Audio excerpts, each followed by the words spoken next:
שלום, שמי טל אורנן, ואני מתכבד לארח כאן את פרנצ'סקו גיל ווייט, אנתרופולוג פוליטי, אבל לפני הרעיון, אנחנו בערוץ טוב, והערוץ היחיד שמביא לכם את כל האמת בכל הכוח. בואו נצפה בסרטון קצר ומיד נחזור. זה ערוץ שבאמת מביא את התוכן הכי משמעותי, בצורה הכי מקצועית. מה שהם עושים זה מהפכה בעולם התקשורת, לא פחות מזה. ואנחנו רוצים אקטואליה יהודית עם הזהות שבאמת מובילה מדיניות של שמירה על מדינת ישראל, ארץ ישראל והעם הזה. ערוץ טוב זה חלק מבשורת הגאולה של עם ישראל. אתם מוזמנים לגש מתחת לנגן, ללחוץ על הלינק, לתמוך בנו, ואנחנו ניגש מיד לרעיון באנגלית. Hi, Francesco. Hi, Tal. Well, we gathered here for a few interviews, but this one is going to be about the Epstein scandal, which reaches kind of a climax these days because there've been like, I don't know, like 3,000 emails released or 6 million, whatever. The numbers are huge. We keep on reading amazing stuff about very famous people, including our own. Yeah.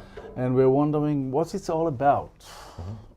Who is at risk here? Trump, the Clintons, the King Charles, Bill Gates, Barak.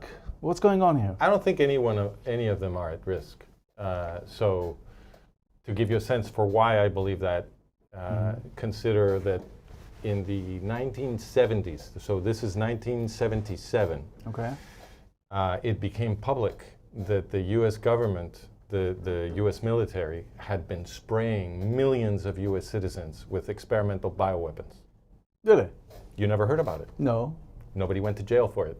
Okay. And they stopped talking about it immediately. It was reported in the Washington Post and in other places, and there was congressional hearings about it. And 1977? 1977. Okay. Yes. It was a consequence of the Church Committee hearings on the activities of U.S. intelligence. Okay. And because the CIA was also involved in this, so and then it became its own investigation into the spraying of bioweapons on U.S. citizens, millions of them in secret. Okay. What was the influence of this spraying? Excuse me? What was the influence of that? We don't know because the evidence was destroyed. Okay. So we don't. Oh.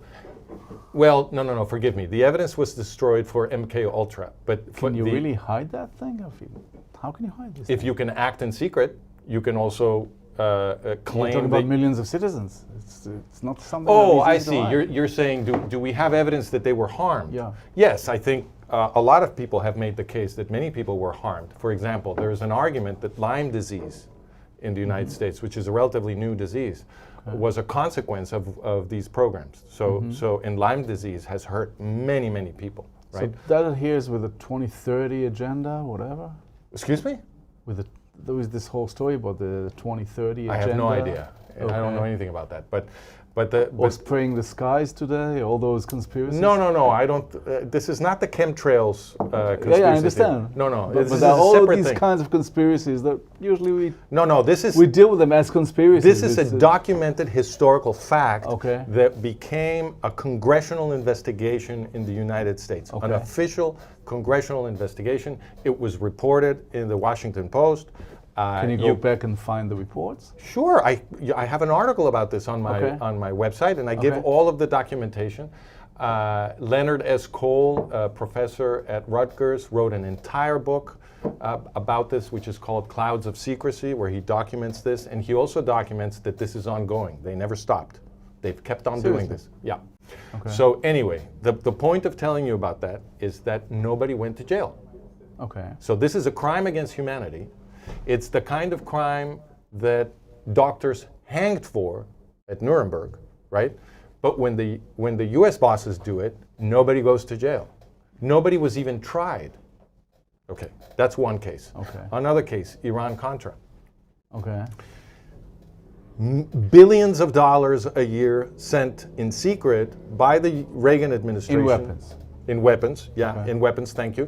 By the Reagan-Bush administration to the Iranian Ayatollahs. Okay. When they found this out, it was a huge scandal. Nobody was tried. Some Israelis were linked to that as well. Excuse me? Some Israelis were linked to that as well in the past. Well, yes, because the Israeli government is the servant of the U.S. government, and so when the U.S. government gives an order, the Israeli government obeys. So what happened there is that the very first shipments went from Israel to the Iranian Ayatollahs because the U.S. government told the Israeli government to send those weapons there. Okay. Okay. It was a huge scandal. Mm-hmm. Only Oliver North was tried. Everybody else was pardoned or whatever. And even Oliver North really didn't go to jail. I mean, so yeah, he testified. He testified. Interviewed. Yeah, and that's it. And then he became a star. So nobody paid for this. Nobody paid for this. Okay. And these are just two examples. I can give you many more. Nobody's going to go to jail for COVID. How does that lead us to Epstein? Okay, so you were saying who's at risk here? I say nobody. Nobody's going to jail for the Epstein files. Why? Because they stand shoulder to shoulder and keep the secret? Yeah, because because they're all at risk. Because if you start a trial process for one of these people, then all of this stuff comes out. But it does come out. No. I mean, we read a lot of stuff. Right, but what is at risk here is that U.S. citizens might understand what their own government really is. Okay, and this is why you're hearing so much noise about Epstein supposedly being Mossad. Okay. Because that's the usual conspiracy. Everything is about the Jews and the Mossad. Right. And that's. I mean, we control the world, of course. We control communication. We control Hollywood, and we control the money. And that is convenient. That's the old protocols of sign, the elders of sign, stupid stuff. Well, it may be stupid stuff. I wish I was controlling the money. Millions of people believe it, so it's very convenient for the U.S. bosses to promote this. I bet they cut what I say and started kind of marketing it as true. Well, they might do that. You have to be careful with what you say on camera. Yeah. So anyway, no, I think the whole noise that everybody's making about Epstein supposedly being an Israeli agent is interesting as a theory, because what you're saying in that case is that the Israeli government is very, very powerful, right? Because the Epstein operation is obviously a honeypot. Mm-hmm. Honeypot is this term they use in intelligence circles to mean compromat, right? You set up a situation where these very powerful people commit a crime, and you have it on video, so now you own them. Right? And then you can control them. This is the idea. That's the idea. That's the idea. Saying. So then if the Israeli government is behind Epstein, then it would mean that the Israeli government is very powerful. Right? Of course. This is what people think. We're controlling the world. But look at U.S. policy. Mm-hmm. U.S. policy, as we discussed in the other interview, is designed to force Israel to lose the wars that it's winning. Donald Trump stopped Israel in Lebanon. He stopped them in Syria. He stopped them in Iran, in Qatar, in Gaza. Still, how does all that relate to Epstein's doing what he's doing, getting all those contacts? Well, I think it's a honeypot, but it's not. But if you say this is Israel's honeypot, then you are in a very big theoretical problem, because you would have to say, well, maybe this is what they're saying. They're saying that. Why would he do that? Was he working for the CIA? Was he working for some others?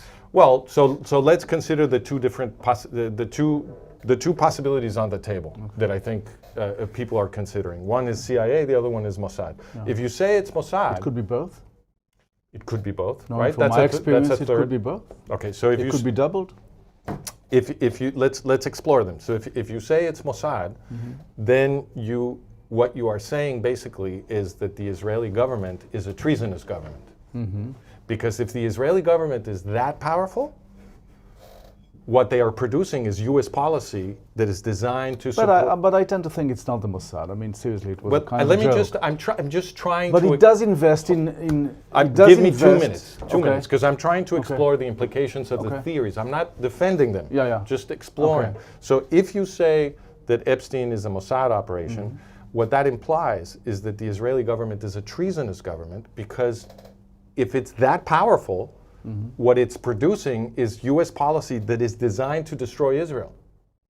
U.S. policy is designed to make the jihadis stronger. They stopped Israel on all its borders when Israel was winning its wars, and they've been arming all of the jihadis. They're arming the Saudis, they're arming the Lebanese, Trump removed the sanctions for Syria. Wait, so basically you're saying that Epstein, being, I don't know, working with Leslie Wexner's, doing all those courses to Israeli officers in Harvard, the Wexner course, which everybody's talking about, that I am not saying anything. No, but I am considering the implications. That's the, I would say that the social media conspiracy talk I am not about Israeli officers from the IDF going to Harvard for 2.5 months, going through this course of Leslie Wexner's, getting all kinds of new woke ideas and whatever, and therefore not being that, how would I describe it in English?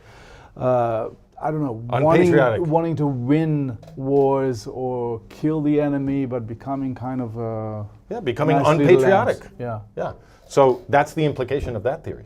That's all I'm saying. Okay. If you insist that Epstein is Mossad, then the Israeli government is a treasonous government. Okay. Because the Epstein operation, if it's that powerful, what it has produced is a policy designed to destroy Israel. Okay? So then the Israeli government is trying to destroy Israel. That's what you would be saying. That's saying taking it to the extreme. On the other hand, you can say, look, the right wants to talk about Israel from the Jordan to the sea, blah, blah, blah. The left is talking about some compromise in the Green Line, whatever. But why is it extreme? I mean, if the Mossad really controls the U.S. government, which is what they're basically saying, right? If that's true, then why doesn't Donald Trump simply allow Israel to win its wars? Let's take it to the other side. Let's take it to the other side. If the CIA is the owner of Epstein, then, and the U.S. government has a pro-jihadi policy, as I claim, then it all makes sense. What you were saying makes sense. They were bringing these Israeli politicians and high-profile figures so that they can use them to destroy Israel. Yeah, but you're taking it all to the extremes of whether it's destruction of Israel or not. It could be the middle way, just the U.S. looking at the world, kind of trying to control it as a superpower, kind of finding the balance that it can find between the Muslim world in the Middle East, between China, Russia, whatever happens in Europe, and Israel is in the middle. Like the theory is that we're kind of, how would I say, identify with the US being a free democracy or whatever, and they need to kind of deal with it, of keeping Israel alive while not offending too much the Muslim world. Why? Why not offend them? Getting some kind of a balance. Why not offend them? Why not defeat jihadism? Because there are 1.5 billion people, and 350 million of them are jihadists. No, but I think that if, for example, again, let's use Syria again, just as a test case. Donald Trump could have kept his mouth shut, and Israel could have allied with the Druze and with the Rojava Kurds to liberate all of Syria. Israel did ally with the Druze. We do help them. No. I'm not talking about Israel. I'm talking about Donald Trump. I understand. So Donald Trump could have kept his mouth shut and allow the Israel to ally with the Druze and with the Rojava Kurds and liberate Syria from jihadism. Now, isn't there a possibility that Epstein simply worked on his own, did his whole network by himself in order to get an influence over these people? I think that's highly unlikely. Making money and whatever? I think that's highly unlikely because there is a huge mystery about where Epstein got his money. So nobody can explain where the funds came from. It came from Wexner. From who? He was a representative of Wexner dealing with his money. No. Managing his money. There's all kinds of money that nobody can explain. So that in turn makes it likely that there was some kind of somebody who paid him? Yeah, exactly. That there's a bigger force behind him. But in any case, a private individual doesn't really need a honeypot. This is what intelligence agencies do. This is what they specialize in, right? Intelligence agencies specialize in corrupting individuals who have power so that they can use them. Yeah, it's usually been talked about the KGB doing these things. Okay, so whoever's doing it is very interested in undermining the security of Israel, because U.S. policy has been undermining the security of Israel. So back to the... you're basically supporting that theory so-called theory, because I have to be very careful with my words, that, for example, Ehud Barak was getting investments from Epstein. We already know it by now, though he's trying to kind of, deny things, but we understand that he invested in his business. Well, let's say it's true. From the Mail. Let's say it's so true. He basically controls him and make him run some policies, or, for example, running this protest in the last few years as right. So, let's stop at Ehud Barak. So, how if those claims about Ehud Barak are true, how is that inconsistent with my model? It's not. It's not. That's what I'm asking. Yeah. Because he's getting money, he's getting some money. We know that he got some money from them. We know that Epstein was one of his investors in that company. That we already know from the Mail, from those emails that have been published lately. Yeah. We knew before that he got some $2.3 million from the Wexner Fund for some research work we never heard about. I mean, there was some money going from that direction towards that direction. We don't know exactly. So let's assume, if we assume that Barak was somehow compromised, right? That's the hypothesis on the table. And then we know what we have been through in the last 3 years, basically kind of run by Barak. He was one of those leaders. Okay, so we know that Barak was basically handing over Judea and Samaria and Gaza to the terrorists. Yeah. He tried very hard. He tried, but he didn't succeed. He failed. Right, but he failed and failed. The question here is not whether he succeeded or not. The question is, what was he trying to do? What he was trying to do is consistent with him being an agent of the pro-jihadi forces. Listen, the people in Judea and Samaria, PLO Fatah, what we now call the Palestinian Authority, they are the creators of the Ayatollahs in Iran. How? How come? PLO Fatah armed and trained Ayatollah Khomeini's guerrillas in the 1970s in their state within a state that they had in Lebanon. In Lebanon, in the Fatah land. Okay. This was explained on the front page of the New York Times in 1979. Okay. Nobody remembers it. Yeah, because they stopped talking. They stopped talking about it. But I'll send you the article, and I'll send you the article contains the reference, and you can still go read it online. And we know that they identify with them, obviously, throughout the years. Who's that? Yeah, of course. And listen, for this argument that there's Sunni and there's Shiite Muslims, and they either support one or the other, that's all show. That's all show. One of my greatest fears is that those Sunnis and Shiites will forget the 1400 years of kind of. But at the top, there's no rivalry. And they unite against us. At the top, there's no rivalry. PLO Fatah is what? Sunni or Shiite? Mostly Sunnis. Sunni. How about Iran? And the Ayatollahs? Shiites, of course. Exactly. And PLO Fatah created the Ayatollahs. At the top, there's no conflict. They're already united. Look, I must say it's pretty heartbreaking what you're saying. Well, it's better to have your heart broken than to have your people exterminated. How do we solve it? Well, the very first thing you need to do is to spread this understanding all over Israel. Every Israeli should know that the people running the Arab society in Judea and Samaria, not only are they the creators of the Ayatollahs in Iran, but they are directly descended from the German Nazi final solution. Because Al-Fatah was created by Haj Amin al-Husseini, who was running the death camps for Hitler. Okay, so this is something that the death camps, what he cooperated with them, and he had some Muslim units. That's what they told you. I can document. This was documented by the Nuremberg War Crimes Tribunal. I know that he visited Auschwitz, as far as I remember. He didn't just visit Auschwitz. He invented Auschwitz. This was documented by the War Crimes Tribunal at Nuremberg immediately after the war. I'm not speculating. Okay. They had testimony from different people that was then corroborated by Dieter Wisliceni, who was Adolf Eichmann's second in command. Okay, and died in Italy. Excuse me? No, in Czechoslovakia. He was executed in Czechoslovakia. No, but he died there fighting the partisans or something. No. Wisliceni? Wisliceni, yeah. Wisliceni was executed after the war. Yeah. Okay. So this was established by the Nuremberg. Maybe I misplaced him with Christian Wirth from. See, that's a different person. Yeah. He died fighting the partisans in Italy. Yeah. Okay. You can't have real politics in Israel until Israelis know what the Oslo process introduced into the Jewish state. The Jewish state was created to protect the Jewish people from extermination. And what the Oslo process did is it brought the exterminators into militarily strategic territory of the Jewish state. That's what happened. And the Israelis, it was never explained to Israelis what was going on. So you ask me, what do we need to do? We need to make Israelis aware of who it is that is sitting on the hills of Judea and Samaria. Yes, you've certainly done it right here. Well, hopefully this will get widely shared. Thank you very much, Francisco. Thank You're you. right. Thank you for being with me. It was a very interesting conversation. ואנחנו נספר לכם שיצאנו קמפיין גיוס המונים, בלעדיכם זה לא יקרה. הקישור לתמיכה נמצא מתחת לנגן, ייכנסו ותמכו בערוץ טוב. להתראות. זה ערוץ שמביא לכם תכנים שאף אחד לא מביא. זה כמו משפחה כזאת של אנשים טובים שיש להם מה להגיד ודברים חשובים להגיד. תתרמו לערוץ טוב, אין כמו ערוץ טוב. טוב בערוץ טוב.